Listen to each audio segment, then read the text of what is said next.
এই প্রশ্নে বলা হয়েছে 1.5 কেজি ভরের একটি মডেল হেলিকপ্টারের আদিবেগ 5 জেকেব মিটার পার সেকেন্ড।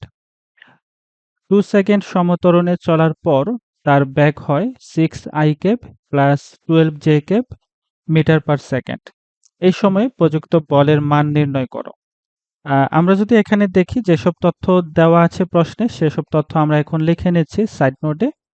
প্রথমে হেলিকপ্টারের আদিবেগ, এখানে ভেক্টর ফর্মে দেওয়া আছে। হেলিকপ্টারের আদিবেগ হচ্ছে 5 জেকেব মিটার পার সেকেন্ড এবং হেলিকপ্টারের শেষ বেগ এখানে দেওয়া আছে ভেক্টর ভি ধরলাম আমরা এটাকে 6 আইকেব প্লাস 12 জেকেব মিটার পার সেকেন্ড এবং এখানে সময় দেওয়া আছে, সময় হচ্ছে 2 সেকেন্ড।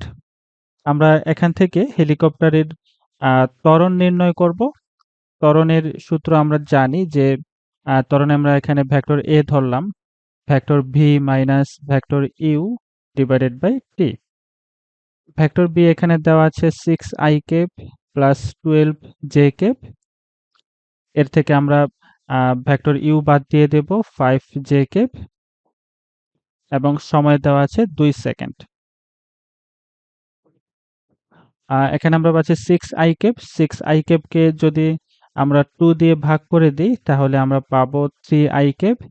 এরপর 12 জে কেপ থেকে আমরা 5 জে কেপ বাদ দিয়ে দেব, সেক্ষেত্রে আমরা পাবো প্লাস 7 জে কেপ এবং একে যদি 2 দিয়ে ভাগ করে দেই তাহলে আমরা পাচ্ছি 3.5 জে কেপ। এখানে আমরা হেলিকপ্টারের ত্বরণ পেয়ে গেলাম। এবার হেলিকপ্টারের প্রযুক্ত বল আমরা নির্ণয় করব ভেক্টর এফ। নিউটনের দ্বিতীয় সূত্র অনুযায়ী vector F equal M into vector A. হেলিকপ্টারে ভর দেওয়া আছে 1.5 কেজি, 1.5 এবং হেলিকপ্টারের ত্বরণ আমরা বের করলাম 3 i cap plus 3.5 j cap. 1.5 দিয়ে যদি আমরা 3 আই কেপকে গুণ করি সেক্ষেত্রে আমরা পাচ্ছি 4.5 আই কেপ এবং 1.5 দিয়ে আমরা যদি 3.5 কে গুণ করি সেক্ষেত্রে আমরা পাচ্ছি 5.25 জে কেপ নিউটন। তো এই হচ্ছে আমাদের হেলিকপ্টারের উপর প্রযুক্ত বল, যেটি নির্ণয় করতে বলা হয়েছিল প্রশ্নে। আমরা পেয়ে গেলাম 4.5 i cap plus 5.25 j cap Newton.